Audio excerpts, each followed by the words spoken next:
بسم اللہ الرحمن الرحیم۔ سامعین کرام، آپ سن رہے ہیں اردو کہانی طلسم ہوش ربا کی جلد نمبر 6 اور یہ اس سلسلے کی قسط نمبر 36 ہے۔ مجھے امید ہے آپ کو میری یہ کاوش پسند آ رہی ہوگی۔ آپ نے اگر ابھی تک میرا چینل کہانی گھر سبسکرائب نہیں کیا تو ابھی میرے چینل کو سبسکرائب کر کے بیل نوٹیفیکیشن آن کر لیجئے تاکہ آنے والی ہر نئی کہانی کی اطلاع بر وقت آپ تک پہنچ سکے۔ ادھر ماہ رخ کا عجیب حال تھا۔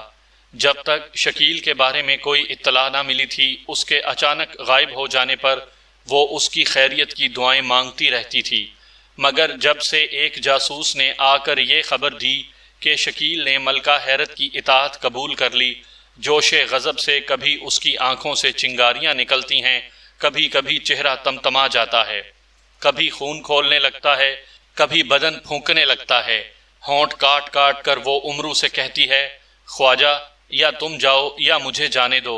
اس نامراد نے جو کلنک کا ٹیکا مجھے لگایا ہے، اس کے خون کے بغیر کسی چیز سے صاف نہ ہوگا۔ جی چاہتا ہے کہ اسے یہاں لا کر سب کے سامنے تڑپا تڑپا کر ہلاک کر دوں، ورنہ وہیں جا کر اس کا قصہ پاک کر دوں۔ جواب میں امرو اسے سمجھاتا ہے، ملکہ اتنا غصہ نہ کرو، لڑکا ہی تو ہے، اطمینان رکھو، 2-4 دن میں خود اسے سمجھا بجھا کر لے آؤں گا، بلکہ خوبصورت جادوگر ہی کو اڑا لاؤں گا۔ وہاں تو اس طرح کی باتیں ہوتی ہیں اور یہاں شکیل، خوبصورت طاؤس اور زرغام چلتے چلتے لشکر کے قریب پہنچ جاتے ہیں۔ اس موقع پر زرغام سب کو رک جانے کا اشارہ کر کے کہتا ہے، آپ تینوں یہاں ٹھہر جائیں، شہزادی خوبصورت جادوگر کا اس طرح بغیر استقبال کے جانا ٹھیک نہیں۔ میں جا کر ملکہ اور سارے سرداروں کو لاتا ہوں، تب تک آپ لوگ اطمینان سے یہاں ٹھہرے رہیں۔ یہ بات شکیل کو بھی بھلی لگتی ہے، وہ سب رک جاتے ہیں۔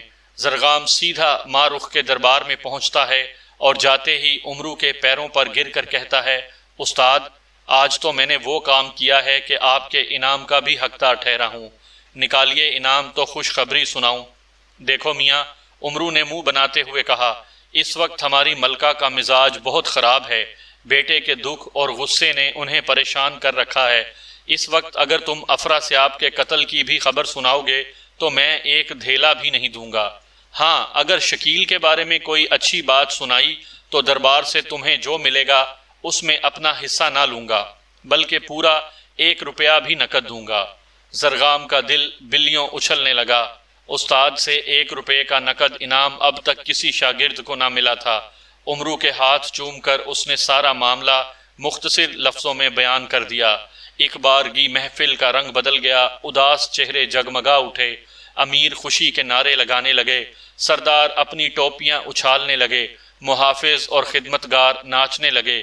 ملکہ ایک دم تخت سے اٹھ کر زرغام سے لپٹ گئی اور چٹ چٹ اس کی بلائیں لینے لگی۔ آنکھوں سے آنسو روا تھے مگر منہ سے کہے نکل رہے تھے۔ سب بہت جوش و خروش سے دوڑتے ہوئے لشکرگاہ سے باہر نکلے اور شکیل اور خوبصورت اور طاؤس کو ساتھ لے کر واپس آئے۔ طاؤس کو منصب، خلعت اور کثیر انعام ملا۔ آنن فانن جشن منانے کا اہتمام ہونے لگا۔ ملکہ حیرت جادوگر کا ایک جاسوس وہاں موجود تھا۔ یہ معاملہ دیکھتے ہی وہ وہاں سے چلا اور بھاگم بھاگ جا کر ملکہ حیرت کو سارا حال کہہ سنایا۔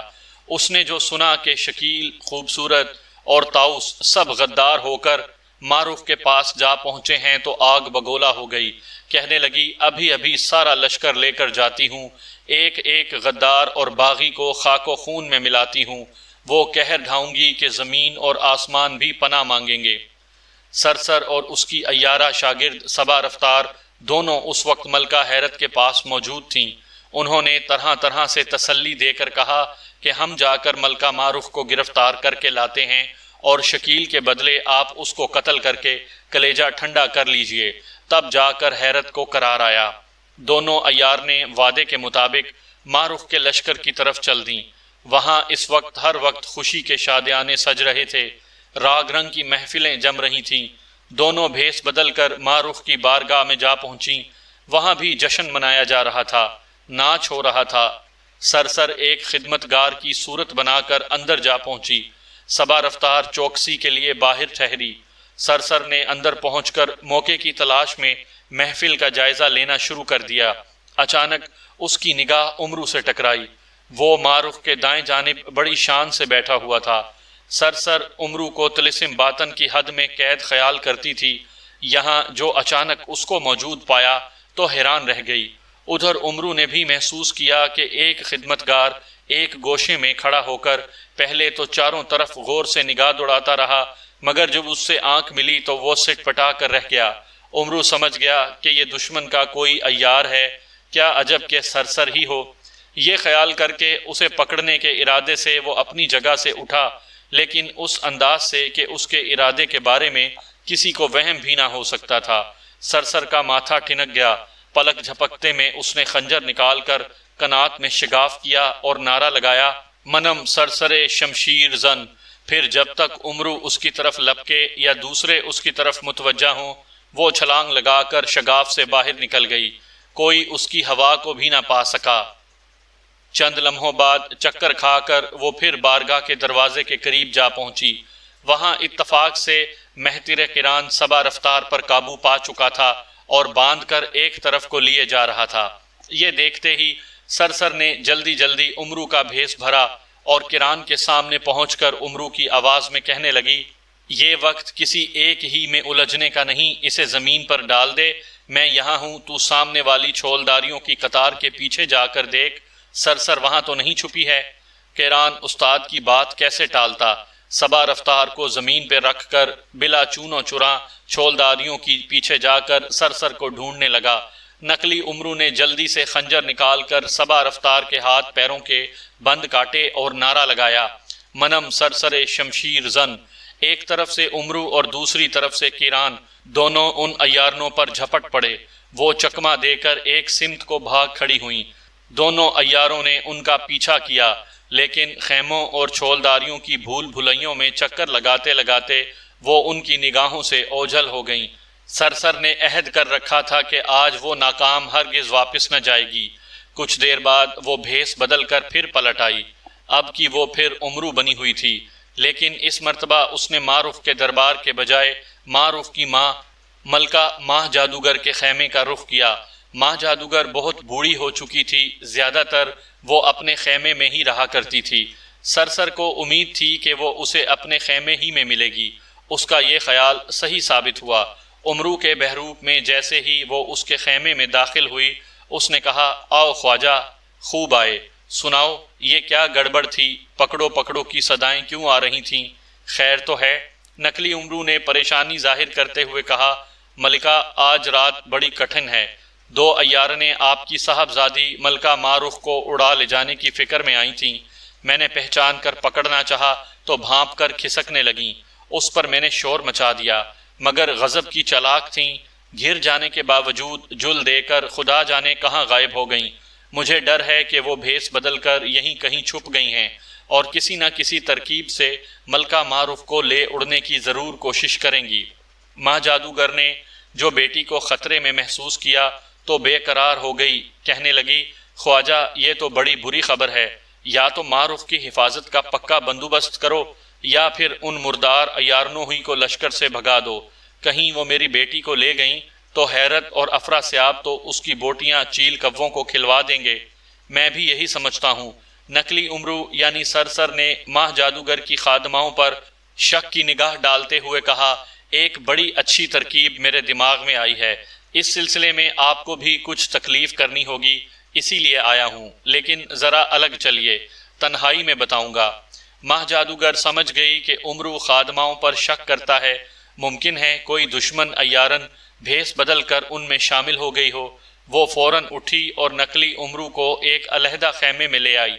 کچھ دیر بعد ماہ جادوگر تنہا اس خیمے سے باہر آئی، ایک خادمہ کو جشن گاہ اور دوسری کو معروف کی بارگاہ میں جانے کا حکم دے کر کہنے لگی، ملکہ جہاں بھی ہو اسے کہو کہ میرا انتظار کرے، میں بھی تمہارے پیچھے روانہ ہوتی ہوں، تم فوراً پلٹ کر مجھے راستے میں خبر دینا۔ وہ دونوں خادمائیں جا چکیں تو ماہ جادوگر نے 4 کنیزوں کو اپنے ساتھ لیا اور آہستہ آہستہ خود بھی چل دی۔ جشن گاہ میں اب بھی ناچ رنگ ہو رہا تھا، لیکن معروف وہاں سے جا چکی تھی۔ پہلے چلی ہوئی خادمہ نے راستے میں ماہ جادوگر کو خبر دی کہ ملکہ اپنے خیمے میں جا چکی ہے۔ ماہ جادوگر سیدھی وہی جا پہنچی۔ ماں کی بے وقت آمد پر ملکہ ماہ رخ نے حیرت کا اظہار کیا تو وہ بولی، بیٹا مجھے پتا چلا ہے کہ عیارنیں آج تیری فکر میں ہیں۔ ملکہ حیرت کے سینے پر بھی آج سانپ لوٹ رہا ہوگا۔ عیارنیں ناکام رہیں تو بھی ان سے بے خوف نہ ہونا چاہیے۔ آج میں خود تیری حفاظت کروں گی۔ ماہ رخ نے ماہ جادوگر کو تسلی دینے اور واپس کرنے کے لیے بہت باتیں بنائیں مگر وہ نہ مانی۔ مجبوراً اس نے اپنے پلنگ کے برابر ماہ جادوگر کے لیے بھی ایک پلنگ بچھوا دیا۔ کچھ دیر بعد ماہ جادوگر ماہ رخ کے بازو پر ہاتھ رکھ کر سو گئی۔ ماہ رخ یہ دیکھ کر مسکرائی، دل میں کہنے لگی، واہ امی جان واہ، آئی تھیں حفاظت کرنے اور خود مجھ سے پہلے سو گئیں۔ اس طرح کی باتیں سوچتے سوچتے آخر ماہ رخ بھی سو گئی۔ کچھ دیر بعد ماہ رخ کے خیمے کے اندر اور باہر ہر طرف خراٹوں کی آوازیں سنائی دینے لگیں۔ بارگاہ کے دروازے پر پہرا دینے والے چوکس تھے مگر دور گشت کرنے والے محافظوں کے علاوہ کسی انسان کی کوئی آواز نہ سنائی دیتی تھی۔ ایسی ہی ایک آواز سن کر ماہ جادوگر نے آہستہ آہستہ آنکھیں کھول دیں۔ چپ چاپ پڑے پڑے اس نے ماہ رخ کے چہرے پر نگاہ ڈالی۔ جب اطمینان ہو گیا کہ وہ گہری نیند میں ہے تو چپکے سے کمر میں ہاتھ ڈال کر مٹھی بھر کے سفوف جیسی کوئی چیز نکالی اور پھرتی کے ساتھ ماہ رخ کی ناک پر الٹ دی۔ ماہ رخ نے ہڑبڑا کر ایک چھینک ماری اور بے ہوش ہو گئی۔ ماہ جادوگر تڑپ کر چارپائی سے اٹھی اور جلدی جلدی ماہ رخ کو ایک چادر میں باندھ کر پیٹھ پر لاد لیا۔ اب وہ بوڑھی نہیں معلوم دیتی تھی اور وہ بوڑھی تھی بھی نہیں۔ بوڑھی تو ماہ جادوگر تھی جو کئی گھنٹے سے اپنے ایک خیمے میں مسحری کے نیچے بے ہوش پڑی تھی۔ یہ تو سرسر تھی، مشہور عیارہ سرسر، جو نقلی امرو بن کر ماہ جادوگر کے پاس گئی تھی اور پھر اسے بے ہوش کر کے اس کے بہروپ میں ماہ رخ کے پاس آ سوئی تھی۔ اس نے ماہ رخ کو گرفتار کرنے کا اٹل فیصلہ کیا تھا اور اب اپنے اس ارادے میں کامیاب ہوتی دکھائی دے رہی تھی۔ ماہ رخ کو قابو کر کے وہ خیمے سے باہر نکلی، پھر کنات کے پچھلے حصے کی طرف پہنچی اور خنجر سے پردہ چاک کر کے باہر نکل گئی۔ ایک مقام پر اچانک دو گشتی سپاہیوں سے اس کی مٹ بھیڑ ہو گئی۔ وہ کامیابی کے جوش میں انہیں دھوکہ دینے کے بجائے خنجر کھینچ کر ان پر جھپٹ پڑی۔ دونوں سپاہی اس کے خنجر کا شکار تو ہو گئے مگر انہوں نے مرتے مرتے جو واویلا مچایا اس سے دوسرے سپاہی اور خیموں میں سونے والے لوگ بھی ہوشیار ہو گئے۔ اس پر سرسر نے بہادرانہ نعرہ لگایا، منم سرسرے شمشیر زن، ماہ رخ کو لیے جاتی ہوں، روک سکو تو روک لو۔ یہ سنتے ہی چاروں طرف سے لوگ سرسر کی طرف دوڑے مگر کہیں ڈبکی لگا کر، کہیں بھلاوا دے کر اور کہیں جست لگا کر وہ ان کے نرغے سے نکلتی ہوئی لشکرگاہ سے باہر نکل گئی۔ امرو اور مہتر کران بھی سرسر کا نعرہ سن کر اس کا پیچھا شروع کر چکے تھے۔ دوسرے تو سرسر کی گرد کو بھی نہ پہنچ سکے مگر ان دونوں نے آخر کار اسے جنگل میں جا لیا۔